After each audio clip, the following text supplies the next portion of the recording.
Mira, Betsaida, entiendo lo que quieres decir cuando equivocadamente decíamos confía en Dios. Posiblemente esos comentarios deberían ser completos y decir confía en Dios y que se haga su voluntad, porque no hay mala intención en confiar en Dios.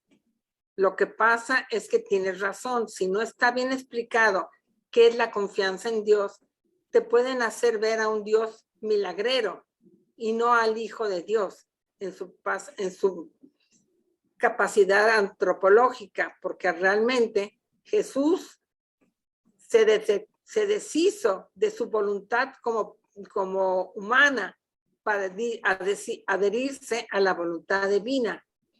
Esa es la verdadera explicación de esa unión de Jesús. Para nosotros es un misterio, esa unidad que decía yo antes, que tenía que ver con esa unión hipostática, estar siempre en la presencia de Dios. ¿Cómo lo hizo? No sabemos, ¿verdad? Esa unidad en la oración, ese saber confiar plenamente y buscar a su Padre en la oración. Yo creo que esas... Sí, pero en parte no es tan misterio, porque realmente su testimonio es de que él tenía una relación muy íntima con el Padre y le llamaba Padre.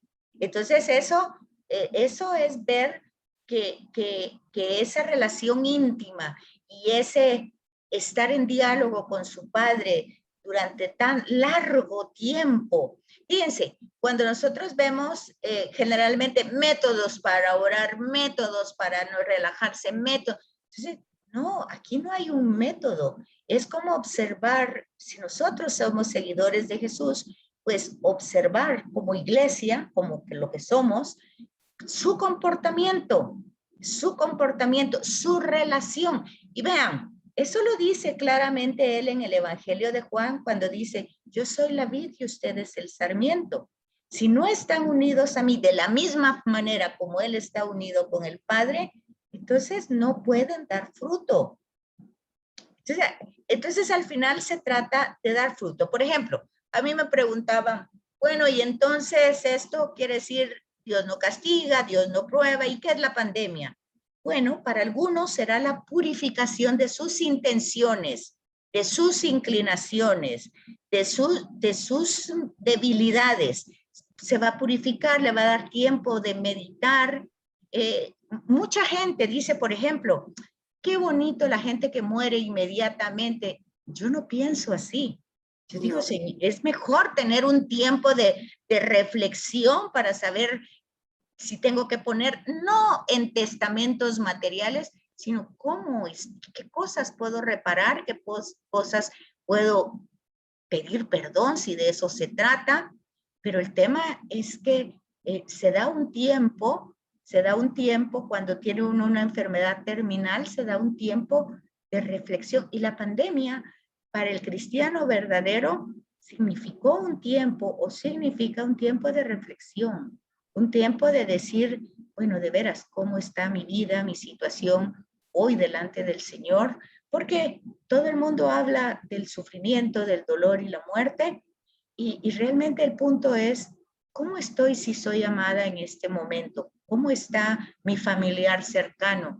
Ese es el tema de la fe.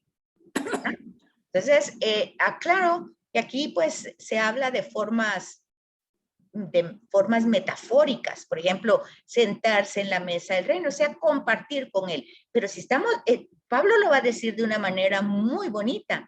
Si vivimos en Cristo, ya no vivo para mí, vivo para Cristo. Y si vivo para Cristo, muero para Cristo.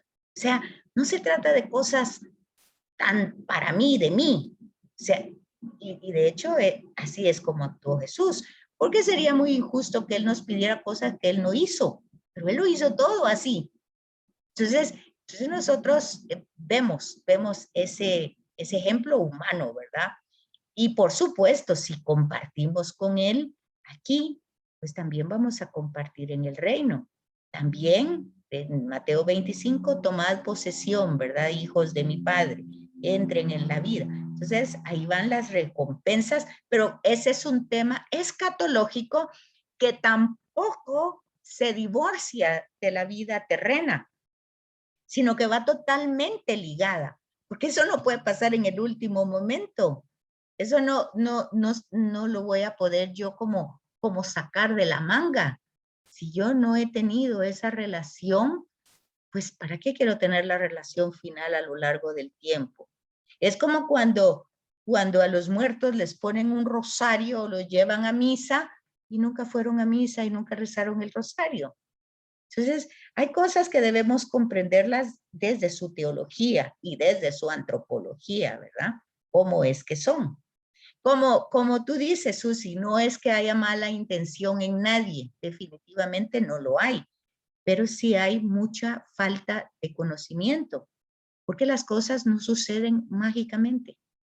Los actos liberadores de Jesús no fueron magias, fueron actos liberadores que él asumió en su persona, que él asumió el pecado y que eso lo llevó a morir. O sea, no fue magia.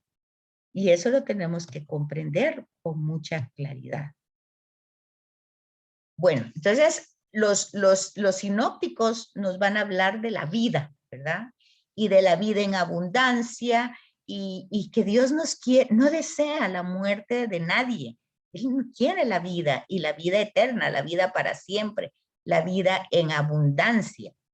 Estas también son expresiones de otra teología, porque acuérdense, los sinópticos tienen su teología, Juan tiene su teología y Pablo tiene su teología. La carta a los hebreos también es otra teología, no es un documento de Pablo, ¿verdad? Entonces tienen un enfoque de ver desde Jesús cómo se ve la vida humana, cómo se ve el desarrollo, cómo se ve el seguimiento hacia Jesús, ¿verdad? Porque estamos destinados a vivir con Él para siempre. Ese es nuestro destino. Nuestro destino es la salvación y la salvación es vivir con Él. O sea, Pablo lo dice, si vivo con Cristo, muero con Cristo y estaré con Cristo siempre, ¿verdad? Entonces, otras palabras es honor, gloria, inmortalidad, son temas de Pablo, alegría, júbilo. En el caso nuestro, por ejemplo, ya ahorita que entre el Adviento y también cuando es la Cuaresma, entre ese momento de ayuno, de penitencia, porque lo que queremos es pues acercarnos al tema de la encarnación, al gozo. Entonces hay un domingo que es Gaudien, o sea, que es de gozo, entre el dolor, entre el sufrimiento, entre las penas, las circunstancias adversas, existe el gozo de que en esas circunstancias, o sea, estamos en un combate, mientras vivimos estamos en un combate y lo importante aquí es que en ese combate sigamos las reglas de Jesús. Así como Él combatió, nosotros sigamos esas reglas. No querramos salirnos y utilizar nuestras propias estrategias. Ya tenemos una estrategia dada por Él y es la que tenemos que seguir en cada combate. Y entonces ahí es donde entra, ¿verdad? Ese reino eterno, con la morada eterna de los que se sientan con Cristo, ¿verdad? Y están ante Él, ante el Cordero degollado. Y por supuesto, ya en Mateo, pues tenemos en ese Mateo 25, están pues los que en esta vida humana no han querido pues tenerlo a Él como centro. Fíjense que al final lo que pasa con Jesús es que con Jesús de Nazaret es que su prioridad es el Padre. No hay otra prioridad. No hay prioridad de alimento ni de vestido. Esas son prioridades humanas. El vestido, la vivienda y el alimento. Esas son bases humanas. Para Jesús, esas bases humanas pasan a un segundo plano y la prioridad es el Padre. Y entonces ustedes se van a dar cuenta que ¿qué es la providencia según Jesús? Pues el Padre provee esos alimentos por los que nos afanamos tanto. Él se los da a las aves, a las plantas, él lo provee el Padre. y que ni tejen ni trabajan, y el Padre alimenta a todos. Y ustedes se dan cuenta, porque ya con este padre, el de los retiros en Tierra Santa, pues ustedes ya se dieron cuenta que Jesús no pensó eso de los pájaros y todo porque dio un pajarito, sino que se dio cuenta, ahí hay bandadas de aves que migran todo el año. Jesús fascinado y dijo, ¿cómo se alimentan? ¿Cómo saben que van de un lado a otro? Es el Padre. Y miraba en un tiempo tan árido, en una tierra tan árida, de repente un poquito de agua y la primavera se va por ahí y las raíces que ni se ven florean. Y Jesús, pues siempre era referencia, es el Padre que hace todo de esa manera. Pero habrán quienes esto no le dan otra interpretación, ¿verdad? Jesús le daba esa interpretación, se maravillaba y glorificaba al Padre. Entonces es importante que notemos que no son nuestros criterios, ni nuestras estrategias, ni nuestros miedos, ni nuestras astucias, sino Jesús también sintió miedo, claro que sí, lloró, sufrió, pero vemos cuál era la referencia cercana. Bueno, entonces tenemos, tristemente, pues aquí en la vida humana, pues rechazamos ese modelo, ese ejemplo, y entonces, pues al final, pues tendremos esa pena, ¿verdad? Larga. Por eso, nuestro esfuerzo, San Agustín lo decía, no es tanto buscar nuestra propia salvación, sino colaborar, trabajar para la salvación de los otros, porque nos salvamos en racimo, sería, ¿verdad? Todos nos vamos juntos. Yo a veces cuando corrijo a mis hijos de alguna manera digo, yo no quiero estar solita en el cielo. Yo quiero que ustedes estén conmigo, por favor, hagan las cosas bien. Bueno, entonces no se habla directamente de recompensa ni de castigo inmediato, ¿verdad? Por ejemplo, tenemos la parábola de Pulón y pobre Lázaro. Ahí pareciera que es inmediato, pero murió el rico, murió también Lázaro, pareciera que fue al día siguiente, pero no, ¿verdad? Hay estas parábolas de Jesús no están dando una cronología, ¿no? En Dios no hay un tiempo específico. Nosotros nos ahogamos porque hoy no salieron nuestras expectativas o porque mañana las cosas no fueron como yo esperaba, pero para Dios, pues todo es el tiempo, dice, hoy en laudes de hoy decía, ¿verdad?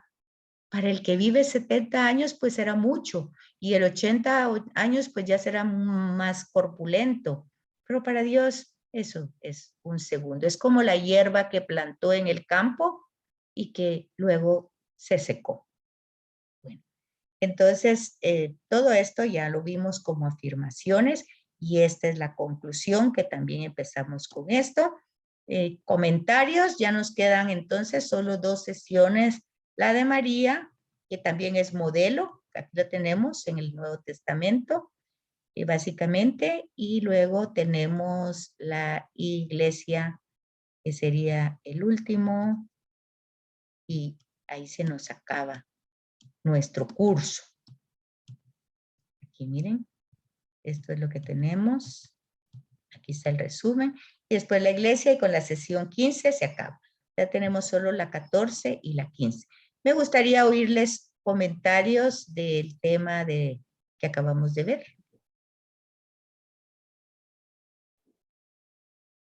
El comentario que yo te puedo hacer es que verdaderamente la formación de conocer a Jesús es un aprendizaje diario, ¿sí? Es un aprendizaje diario para poder vivir esa experiencia de cercanía con quien nos ha creado, porque Jesús es hijo del Padre, nuestro creador, y Él es nuestro redentor. Entonces, buscarlo en la oración, buscarlo en la caridad, pero sobre todas las cosas, entender que a Jesús hay que conocerlo. No se puede amar lo que no se conoce. Buscar todos los días ese desprendimiento de mi voluntad para conocer la voluntad que Él quiere, que no es fácil. Muchas veces por nuestras inclinaciones y nuestra comodidad, como dice el Papa Francisco, la comodidad, buscamos más nuestra comodidad que la voluntad de Dios, y esa es una labor de todos los días, pero también es la labor más hermosa porque tendremos la retribución de vivir eternamente en su presencia. Es muy bello este tema. Es muy lindo. Fíjate que, por ejemplo, siempre está la tentación de que cuando tenemos una adversidad, que no la quite, que no la quite, que no la quite. Y esa adversidad, entendiendo a Jesús, es un momento de purificación, de meditación, de pedirle con todo el corazón que nos sostenga, que nos fortalezca. Decir lo que decimos en el Padre Nuestro, que no nos deje caer en la tentación, que si nosotros estamos, Él nos está enseñando algo en este momento de adversidad, de angustia, de enfermedad, de dolor, de muerte, que aprendamos lo que Él nos quiere enseñar, que nos abramos a su espíritu, a su gracia, para poder lograr lo que Él tiene en su proyecto de vida y salvación para cada uno de nosotros. Sin embargo, por eso dice Pablo, no sabemos pedir, porque lo primero que pedimos es que se quite, que se vaya, que se esto. Y no, no es eso. El Señor, que no caiga en la tentación de la desesperación, de la alienación, que no caiga en la tentación y que me abra, que no me cierre, que no me, como la tortuga, que no me meta en mi caparazón, sino me abra a tu gracia, que aprenda de esta experiencia lo que tú quieres que yo conozca del Padre. En fin, son momentos de mucha gracia, por supuesto son momentos difíciles. Como les digo, la lectura de hoy, de la lectura espiritual de hoy, hablaba, estamos siempre en combate. Y si siempre estamos en combate, pues siempre tenemos que estar pues revestidos de Cristo para poder utilizar las herramientas que nos da. Porque de lo contrario utilizamos nuestros criterios y entonces ya sabemos cómo salen nuestros resultados. No sé si tienen más comentarios sobre lo que vimos o seguimos con María.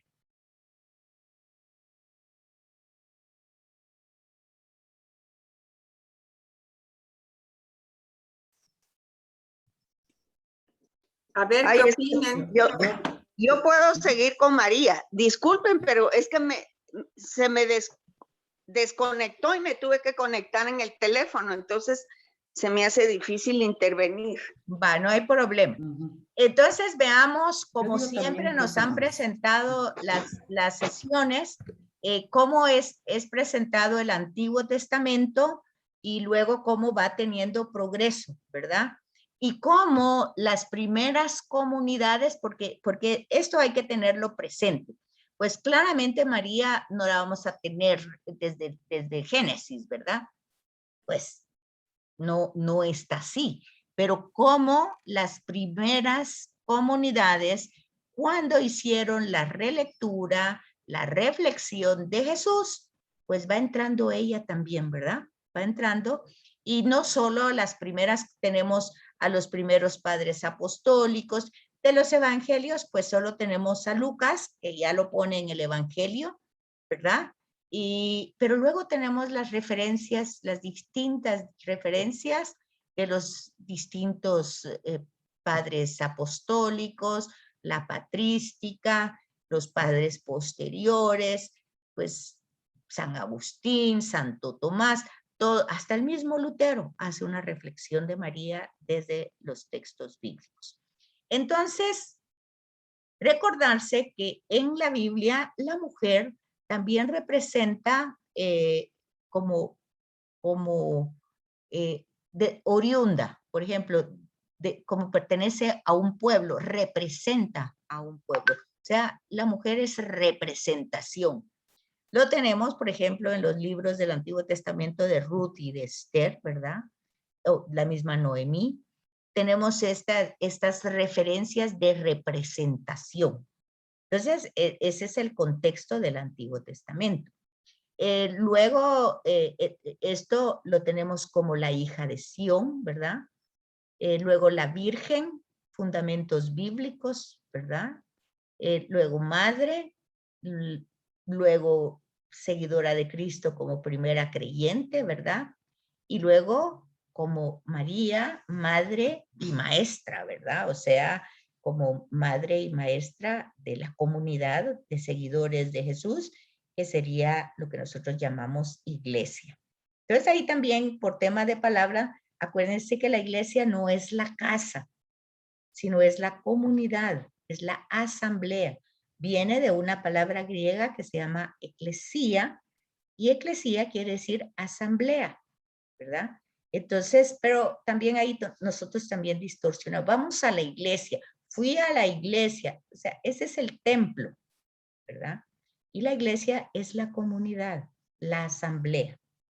Todo eso se supone que ya lo entendemos, ¿verdad? Aquí las preguntas con la que empieza la sesión es, ¿cuál es el papel de María en la historia de la salvación? Y entonces tenemos que ir encontrando ese papel, igual que el papel nuestro en la historia de la salvación. O sea que como seguidores de Cristo, todos tenemos un papel en la historia de la salvación. ¿Y dónde tenemos que buscar la respuesta? Pues justamente en la revelación escrita, ¿verdad? Y al principio del cristianismo, pues todos los evangelios, los 4 evangelios, están centrados obviamente en Jesús, ¿verdad? Se dan cuenta ustedes que Marcos, que es el evangelio primero, así dicen los estudiosos, es totalmente esquemático. No desarrolla muchas cosas, no habla nada de la infancia ni del nacimiento de Jesús, ni tampoco habla mucho de la resurrección. Entonces, está totalmente, es un esquema muy definido y en ese esquema él se refiere a que Jesús es una buena noticia y que esa buena noticia empieza con su bautismo, sigue con las tentaciones, ni siquiera las explica porque las tentaciones se entiende que Jesús las tuvo toda su vida, ¿verdad? Por ser como era. Y luego pues su camino a Jerusalén, que en el capítulo 8, pues primero, en los primeros 8 capítulos, él se está como llamando formando la comunidad, les enseña, les manifiesta quién es él. En el capítulo 8 ya les pregunta, al final con lo que les he manifestado a ustedes personalmente, quién dicen ustedes que soy. Luego sigue a Jerusalén y muere. Son 16 capítulos y en esos 16 capítulos se termina en el versículo 8 del 16, donde lo matan, lo entierran, dicen que resucitó y ahí se acabó. No hay ni siquiera apariciones. Lo que se comenta como apariciones es un epílogo o una añadidura. De ese evangelio de Marcos surge el de Lucas y el de Mateo. O sea, Marcos surge del documento Q, que era colección de dichos y hechos de Jesús. Es decir, todo está centrado en el ministerio de Jesús. Lucas, pues va a ser para los paganos de griegos y Mateo para los judíos convertidos al cristianismo. Entonces, vemos que el chasis es el Evangelio de Marcos y a ellos lo van a desarrollar de manera adecuada a sus destinatarios.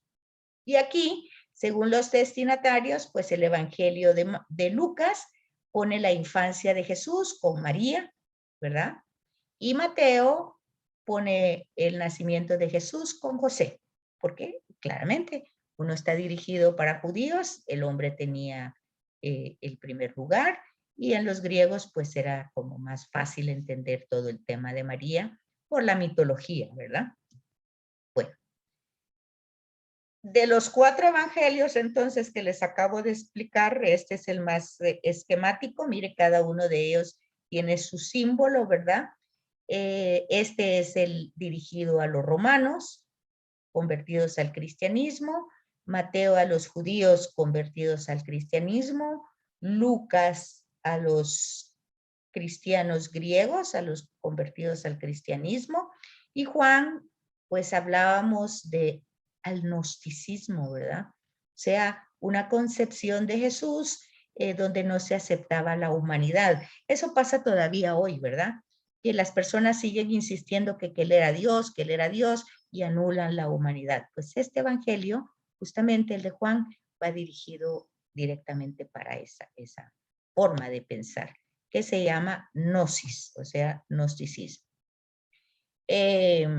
Mateo, pues conoce los relatos de la infancia de Jesús, centra el tema de Jesús en José, pues por ser dirigido a los judíos, donde el tema patriarcal es importante en la sociedad.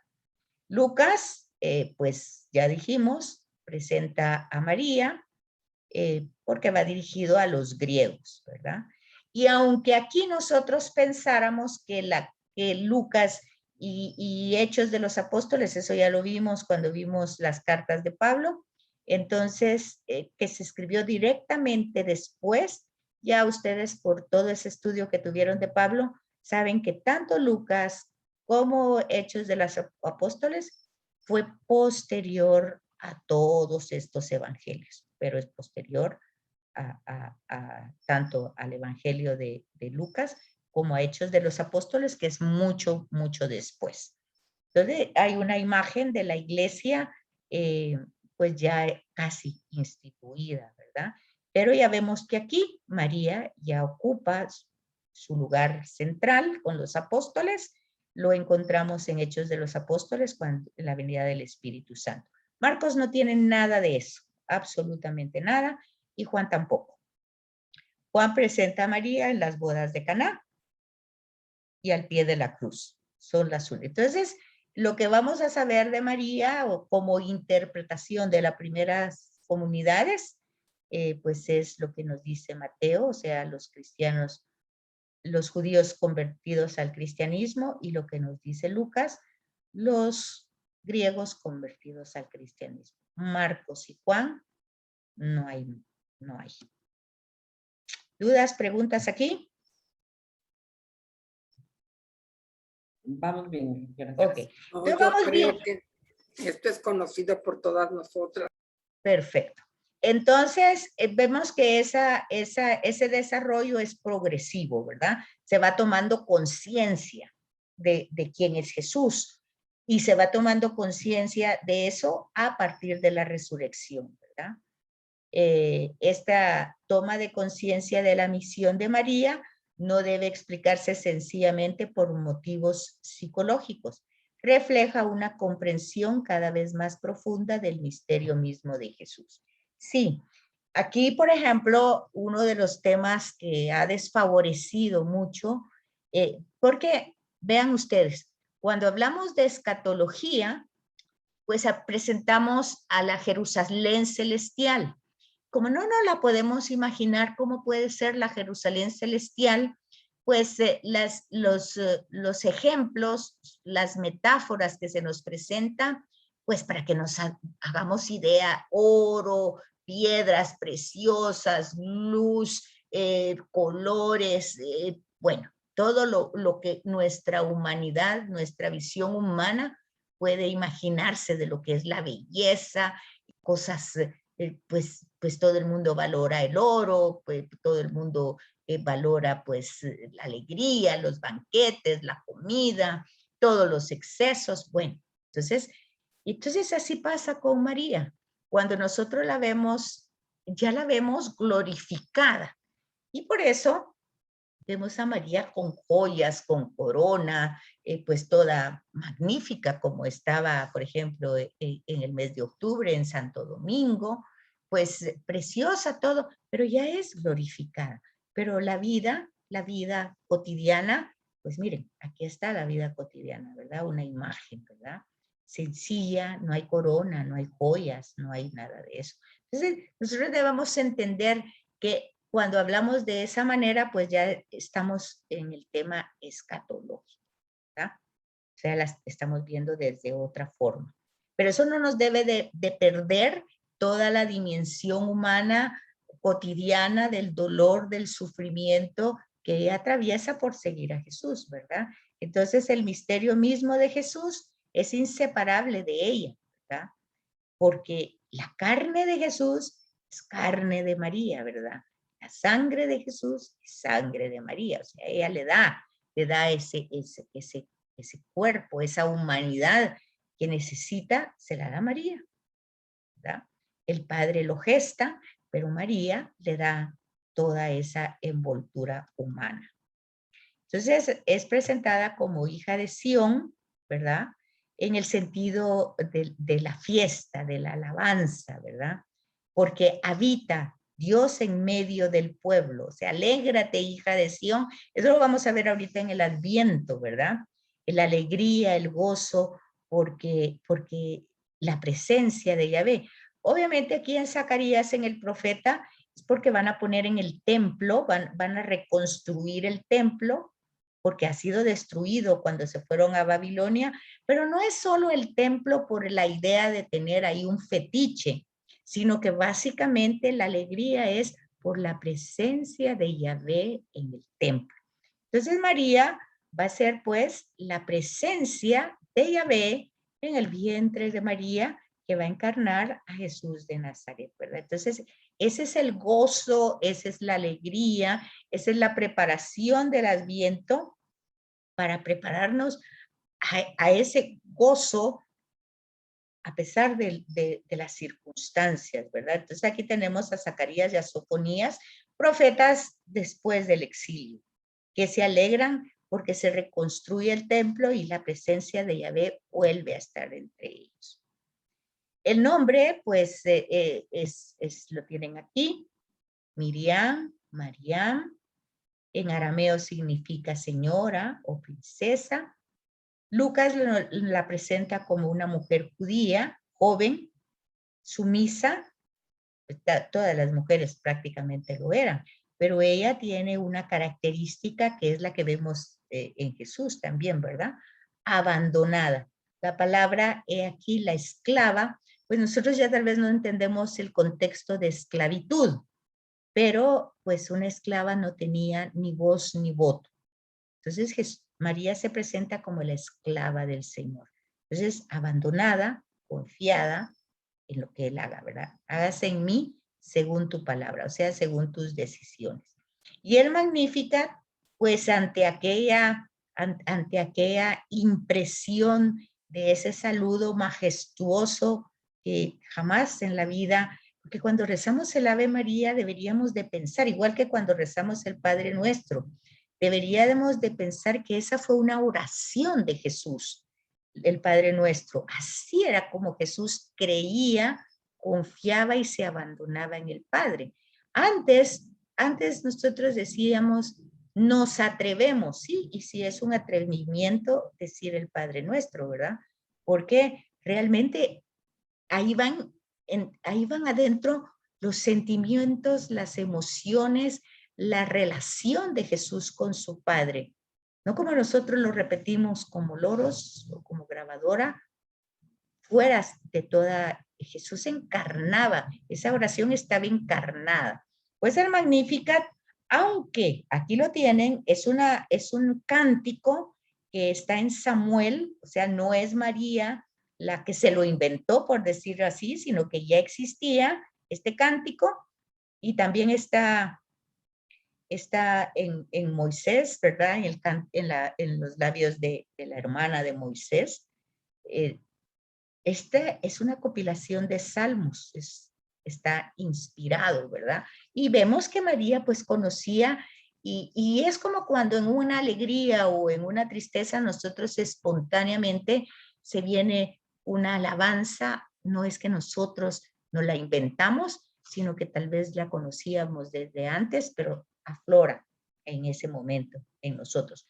Pues así pasa con el Magnificat y uno lo oye y lo lee y lo relee y se da cuenta que ella, igual que Jesús, todo lo pone en manos del Padre.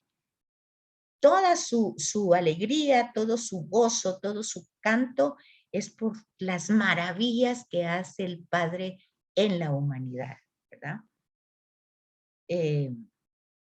En el Evangelio de Lucas, pues entonces María representa a la hija de Sión, ¿verdad? Personifica al pueblo. Y el saludo del ángel, pues es un saludo de alegría. Yo oigo constantemente, a veces hasta los sacerdotes que dicen, sí, es que el seguimiento a Jesús es tan difícil que cuando la gente dice que lo va a seguir es porque ya vienen el montón de problemas, porque ya eso es seguir a Jesús, problemas. Pues miren, pues aquí en el Evangelio, pues todo es gozo, alegría, porque las promesas de Dios ya se están cumpliendo en ella, se empiezan a cumplir y ella va a representar pues a esta hija de Sión que la recibe, que se alegra y está llena de toda esa gracia del Espíritu. Aquí regresa el tema de la gracia que vimos anteriormente. Nos quedan 3 minutos, no sé si tienen dudas, preguntas, o si se pueden conectar otra vez, o aquí quedamos, ustedes mandan. Aparte Gracias. de la elegida, dice algo que no entiendo. El título lleno de gracia o colmada de favor, objeto por excelencia del amor divino, puede evocar a la esposa de Catar. ¿Quién era Catar? Ah, sí, hay que buscarlo en el Antiguo Testamento. Lo busco y te paso la cita. Ahorita no la tengo en la mente. Ah, bueno, gracias. Entonces, bueno, no sé si se van a volver a conectar o aquí quedamos. Por mí, quedo acá, tengo cositas que hacer. Ok, ok. Gracias. Muy bien, Ana Lu, muchas gracias a ti por toda tu ayuda. ¿Y los demás? ¿Qué dijiste? ¿Quién se va a conectar? Sí. Ana Lu no puede conectarse porque tiene cosas que hacer. No sé si las demás, pues solo está Susi, Hilda, no sé si volvió a conectarse. Sí, yo estoy conectada, pues yo sí podría, pero no sé cómo anda Susana. Yo estoy esperando que me contesten si va a haber reunión a las 10:30, Ah. porque como Verónica acaba de llegar, Sí, pues. Ya regresó Verónica, entonces. Solo vino por asuntos de la escuela La Fe, porque no, firmar cheques y un montón de cosas. Sí. ¿Y Pero que se yo va a creo que volver sí a se ir? Ay, Sí, qué pena. yo creo que sí se regresa porque dejaron todavía, el doctor dijo que todavía tenía que seguir la enfermera. Pero sí Ay, va mejor, pues al menos esa es la tranquilidad con la que se vino, porque el doctor le dijo que sí estaba mejorando. Lo único es que, digamos, por la saturación, en fin, tenía que seguir con oxígeno y con cuidados sí, médicos, sí, digamos, de enfermería, sus ejercicios sí. propiamente respiratorios, etcétera, etcétera. Ujú.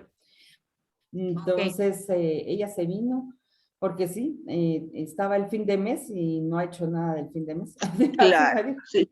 Ana Lu y yo hablé Sí. con Mayra, oyes, y ella va a tratar de solucionarlo, no sé si lo va a poder solucionar para lo que habíamos hablado anteriormente. Sí, sí, nos hablamos también con Mayrita Ok. y me dijo que sí, que estaba pendiente, nomás viniera Vero, pues, Ok. o a hablar de Vero cabalmente, de Ok. estos asuntos de fin de mes, porque incluso Mayrita no sabía si Guillermo en un momento Sí, dado eso me había dicho ella. hacer una transacción de Sí. que él Ella me, pagara lo del fin de mes. ella me había dicho eso.